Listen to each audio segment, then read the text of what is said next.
Magandang araw po sa inyong lahat, mga minamahal na kababayan na masugid na sumusubaybay ng ating programa.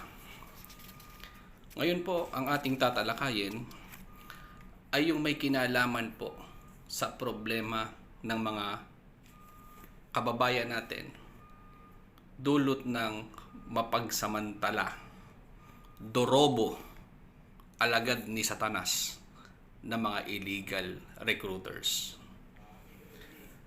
Naglabas po ako ng video dahil mahal ko po kayong lahat. Ayaw ko po na ang mahal natin sa buhay, mga kamag-anak at mga kaibigan ay maging biktima ng mga mapagsamantalang ito, ng mga alagad ni Satanas, mga illegal recruiters na tao ang itsura, subalit hayop pala. Sa anong bagay po ba kumikita ang mga illegal recruiters? At sa anong kaparaanan sila nakapanloloko ng ating mga kababayan? Marahil ang iba sa inyo ay hindi alam, kaya po atin itong bibigyan ng kahit kaunting impormasyon nang sa gayon ay maiparating po ninyo ang video na ito sa mga mahal natin sa buhay. Nang sa gayon ay makaiwas tayo o makaiwas din sila sa mga mapagsamantalang illegal recruiters. Sa ano po bang paraan kumikilos ang mga illegal recruiters at bakit nila ito ginagawa? Una sa lahat, walang duda, pera lamang po. Pera. Dahil sa kanila, ito ang nakikita nilang pinakasimple at pinakamadaling paraan para kumita sila ng pera. Kaya po ating ipababatid ang kanilang mga kalokohan. Una po, may mga tinatawag po na mga chat sites or yung mga application, websites, or mga iba pang social media platforms na ginagamit itong mga illegal recruiter. Ang ginagawa po nila, sila ay gumagamit ng iba't ibang mga social media platforms para po manloko, manghikayat at kumuha ng tao. Kakaibiganin kayo o yung mga mahal ninyo sa buhay, tapos kukunin yung kanilang loob. Pagkatapos maging kaibigan, nakuha ang loob, ang gagawin po nila ay hihikayatin o hihimukin ng mga ibang bansa. Kaya po utusan nila ito, popondohan nila ito. Okay, kung wala kang passport, bibigyan kita ng pera pangkuha ng passport.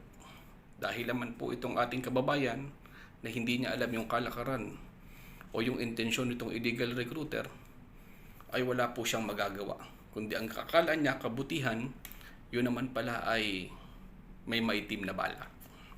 Sa madaling sabi, ito pong si kabayan ay kukuha ng passport, ipoproseso yung dokumento, tapos ang gagawin po sa kanya ay yung tinatawag na backdoor entry. Ano po ibig sabihin ng backdoor entry? Siya po ay ipapadala doon, papaalisin ng Pilipinas at ipadadala doon sa lugar, sa bansa kung saan siya pagtatrabahuhin.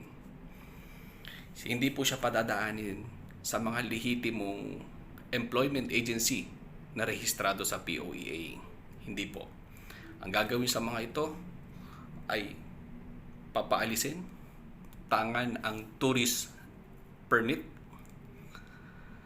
Tapos, pagdating sa airport, meron pong tinatawag na escort service.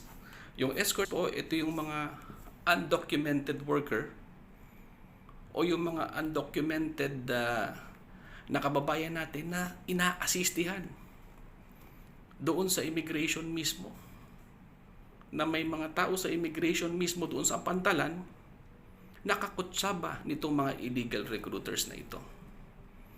Ang gagawin po ngayon, pagdating doon sa bansang pupuntahan dahil ikaw ay turista, may sasalubong sa'yo doon, yun ka nakausap mo or either yung iba, pagbaba ng ating kababayan sa paliparan kung saan siya patungong bansa, ang gagawin nito ay kukunin yung pasaporte ng kababayan, kukunin yung mga dokumento, tapos ilalagay sa isang bahay o sa isang lugar. Pagkatapos, iintayin dumating yung mag-hire. At doon pa lang maipoproseso yung dokumento. Ang masama pa rito, mga kapatid, ay yung posisyon na in-offer sa'yo, hindi yun yung naging trabaho mo. O kung hindi man, ang nakakatakot rito ay mapagsamantalahan itong ating kababayan na umalis na dahil sa pangako nitong illegal recruiter. Hindi po ba? Isa mga bagay na nakatatakot. Meron naman pong tinatawag na, o sige, papaalisin kita, apply ka dyan sa recruitment agency. Yung recruitment agency ay ginamit lang pala. Paano po natin masusolusyonan yung ganitong problema na recruitment agency na ginamit lang pala? Abay, wala pong problema. Ang gawin lamang po ninyo ay pumunta po kayo sa POEA or either sa website po ng POEA. Makikita ninyo po diyan sa website ng POEA yung mga lehitimong recruitment agencies. Pakatandaan po natin at ipabatid ninyo sa lahat ng sino mang aabuti ng video na ito na kapag ikaw ay umalis, tangan mo ang tourist visa, subalit may pangakong trabaho, abay, mag-isip-isip po tayo. Anong ibig sabihin nito? Kung ang dala mo na entry permit ay tourist, madaling sabi, ikaw ay dapat turista at hindi ka worker. Kung ang tangan mo naman ay visit visa or visit entry permit, ang purpose mo ay bumisita, hindi rin magtrabaho. Kaya po dapat maging maliwanag po sa inyong lahat ito.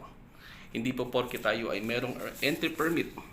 Tandaan po natin, sa bansang ito, ang sino mang may tangan ng tourist, ang sino mang may tangan ng visit entry permits, ito po ay hindi allowed magtrabaho.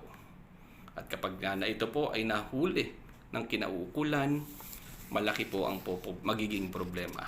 Pwede po itong ma-deport.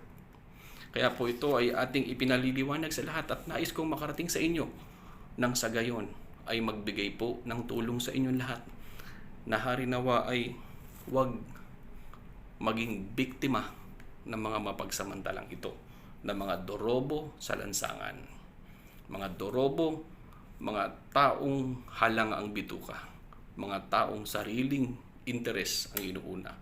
Nawa, ang video po na ito ay makatulong sa lahat. At gayon din po sa mga hindi pa po subscriber ng aking channel na ito, hinihikayat ko po kayo na mag-subscribe at i-hit po ninyo ang notification bell nang sa gayon ay maging updated kayo sa susunod ko pang mga videos. At hanggang sa muli, ako po ang inyong lingkod, kapatid na Rashid Santos, ang bumabati sa inyo ng kapayapaan at mabuhay tayong lahat. Salamat po. What they want, what they need, I will never lose, I'm a beast. If you want it, come and get it.